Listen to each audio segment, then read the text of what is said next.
ഓം കൃഷ്ണായ വാസുദേവായ ഹരയേ പരമാത്മനെ പ്രണതക്ലേശനാശായ ഗോവിന്ദായ നമോ നമഃ. നമസ്തേ. ശ്രീമദ് ഭഗവത്ഗീതയിൽ 2-ാം അധ്യായമായ സംഖ്യായോഗത്തിലെ 33-ാമത്തെ ശ്ലോകം വരികൾ സഹിതം തുടരുന്നു.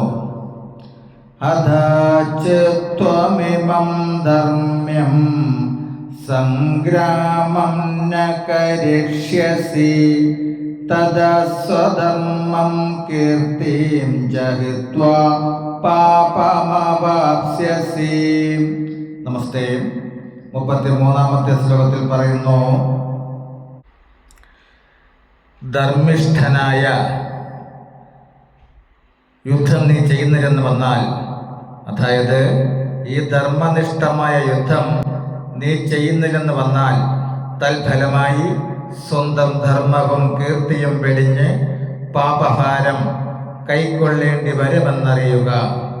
അർജുനൻ ഒരു പ്രശസ്ത യോദ്ധാവാണ്.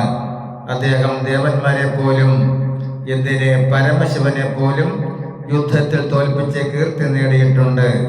കാട്ടാള വേഷം ധരിച്ച ശിവനെ തോൽപ്പിച്ച ശേഷം പ്രസാദിപ്പിച്ച് പാശുപതാസ്ത്രം പോലും നേടിയിട്ടുണ്ട്. ദ്രോണാചാര്യനും ആശീർവദിച്ച് ഗുരുവിനെ പോലും ഹിംസിക്കാൻ കഴിവുള്ള ഒരു സവിശേഷ ആയുധം അർജുനന് സമ്മാനിച്ചിരുന്നു. പിതാവായ ദേവേന്ദ്രൻ ഉൾപ്പെടെ അസംഖ്യം പ്രമാണികരിൽ നിന്ന് വിജയോപഹാരങ്ങൾ അദ്ദേഹം നേടിയിട്ടുണ്ട്. അങ്ങനെ ഈ യുദ്ധത്തിൽ നിന്ന് ഒഴിഞ്ഞു മാറിയാൽ ഇതുവരെ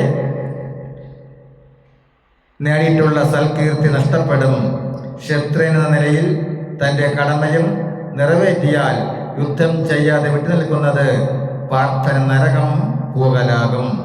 അങ്ങനെ ധർമ്മയുദ്ധത്തിൻ്റെ പ്രാധാന്യം ഭഗവാൻ വീണ്ടും വീണ്ടും മനസ്സിലാക്കി കൊടുക്കുകയാണ്. നമസ്തേ. 34-ാമത്തെ ശ്ലോകം വരികൾ സഹിതം തുടരും. നാളെ. ഹരേ രാമ ഹരേ രാമ രാമ രാമ ഹരേ